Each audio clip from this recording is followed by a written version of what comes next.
तो डॉक्टर रमेश जी को बुलाऊंगा और डॉक्टर रमेश जी से मैं बेहतर समझने का प्रयास करूंगा कि पीएम विश्वकर्मा योजना से जिस तरीके से सरकार कह रही है कि बहुत फॉर्म भरे गए हैं, लोग लाभान्वित हो रहे हैं, तो आपने क्या देखा डॉक्टर साहब अपने आसपास? जैसे आप समाज में भी भागीदारी निभाते हैं, सामाजिक कार्यों में भी लोगों से संपर्क भी है, तो क्या आपने देखा कुछ लोग लाभान्वित हो रहे हैं कि नहीं?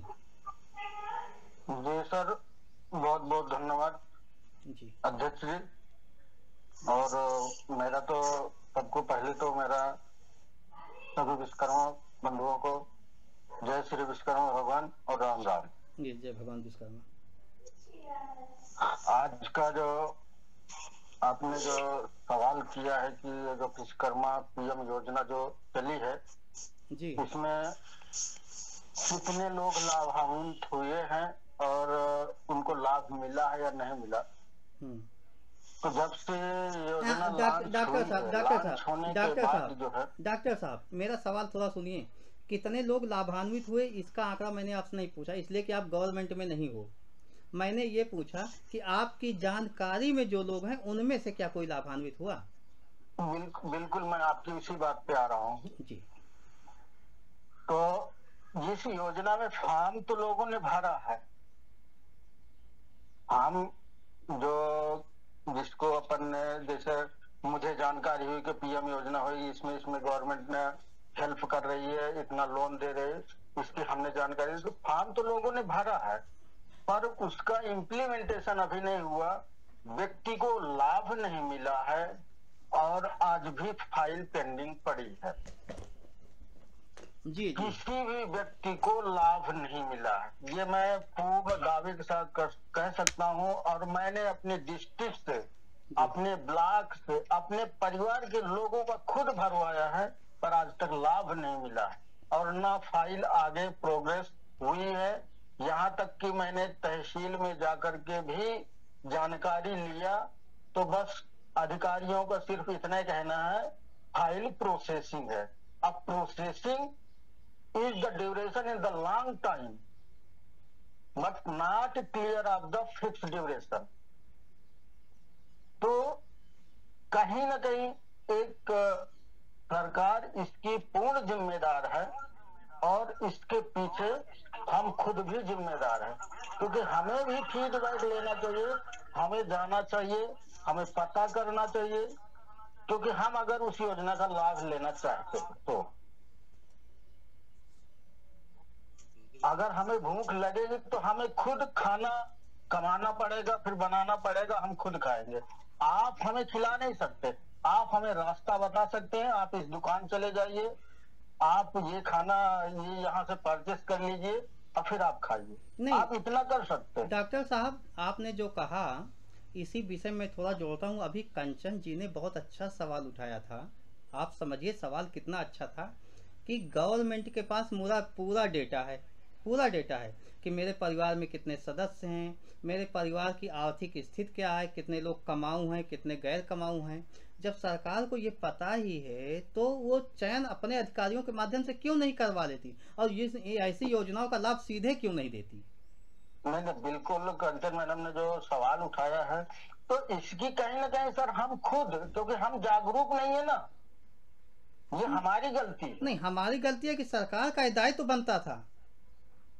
सरकार के पास डाटा है, हमारे पास है, लेकिन सरकार आपको योजना तो दे सकती है, लेकिन उसमें जो बीच का जो बिचौलिया होता है जिसको बोलते हैं अधिकारी, अब ये सरकार की मिली भगत रहती है उन अधिकारियों से वसूलने का, और हम अगर फॉर्म भरा है तो हमसे घूस लेने का काम करते हैं, वो सरकार तक पहुंचने डॉक्टर का काम रमेश जी, करते हैं। डॉक्टर साहब, अधिकारी गवर्नमेंट के होते हैं और हर गांव में ग्राम पंचायत अधिकारी होता है। ग्राम बिल्कुल ग्राम पंचायत या ग्राम विकास अधिकारी, पहले ग्राम पंचायत विकास अधिकारी अलग, ग्राम पंचायत अधिकारी अलग होते, ग्राम विकास अधिकारी अलग होते थे। ये मैं बहुत पहले की बात बता रहा हूँ, 95 के पहले की बात। तो हमारे यहाँ ग्राम सेवक रहते थे। ग्राम सेवक मतलब ग्राम विकास अधिकारी। बाद में दोनों पद मर्ज किए गए, बाद में मर्ज किया गया। तो वो ग्राम सेवक आए तो हमारे हमारे यहाँ घर दुकान जो थी उसी कमरे में रहने लगे किराए पे। तो वो कई लोगों के यहाँ जाते, साइकिल से चलते थे, जाते दुकान देखते, तो वो बोलते मिस्त्री या भाई साहब या जो भी होता, आप ऐसा करो मैं आपको लोन दिला देता हूँ, आप ले लीजिए अपना धंधा बढ़ा लीजिए।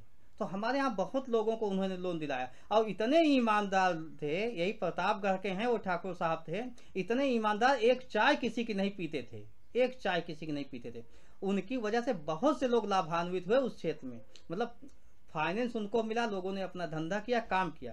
तो ऐसे भी अधिकारी मैंने देखे हैं। तो इसका मतलब ये दायित्व तो हमारी सरकार का क्यों नहीं? पीएम विश्वकर्मा योजना से क्या विश्वकर्मा वंशियों को लाभ मिलता हुआ कहीं आप देख पा रहे हैं कि नहीं? इस विषय को लीजिए, बाकी आप अपनी बात कहिए जो समाज के विषय में कहना चाहते हैं, मतलब फ्री होकर कहिए। पहली बात तो सर जी ये है कि जो विश्वकर्मा समाज संगठन निकाला हुआ है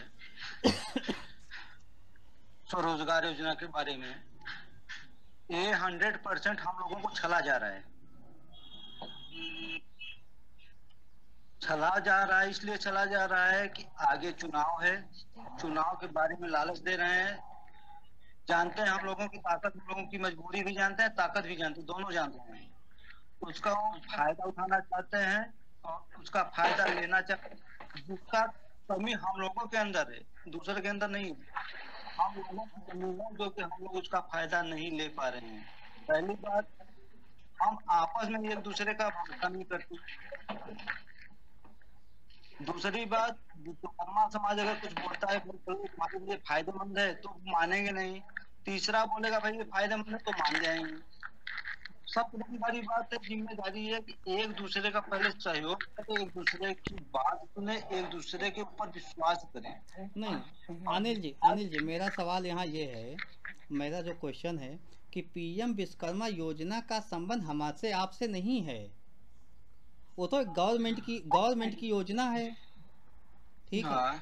तो हमारा आपका उसमें कोई नहीं कि हमारी बात मानना है कि नहीं मानना, क्या करना है, उस विषय में आपका क्या मत है जी?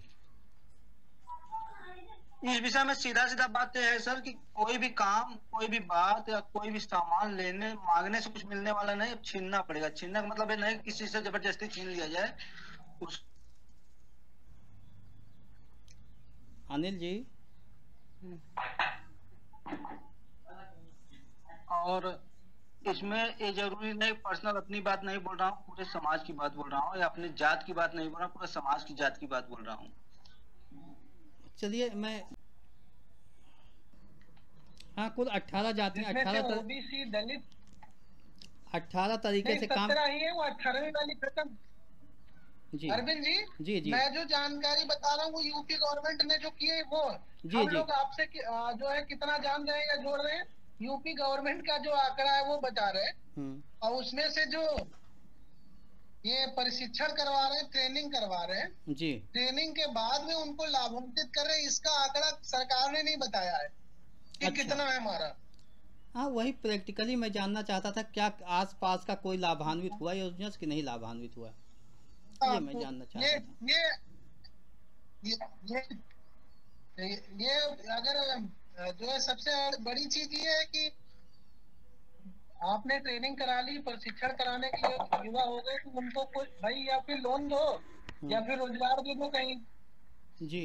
तो अभी हमने एक सेंटर से पता करा था, हाँ, तो ये जो जैसे प्राइवेट कंपनियां वगैरह है, हाँ, तो वहाँ पे उन जो विश्वकर्मा के लिए प्रशिक्षण करवा रहे हैं लोन ना देके वो दूसरे जगह डाइवर्ट कर देते। अच्छा, आपको वो दूसरे जगह डाइवर्ट कर देना। चलिए ठीक है, धन्यवाद आपने जानकारी इसकी एसआईटी के लिए तो डाला जा रहा है, तो वो भी नहीं बता पा रहे कोई, क्योंकि प्रशिक्षण का कुल मिला के योजना का कोई ब्लूप्रिंट नहीं है कि कैसे क्या होगा। चलिए दिवाकर जी आप लाइन पे बने रहिए थोड़ा सा, हम लोग कुल मिला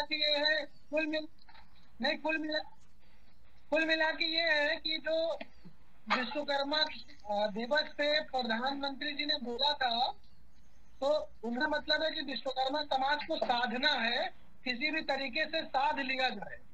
मतलब राजनैतिक है। अगर इन्हीं लोगों का, हाँ, तो जिनका प्रशिक्षण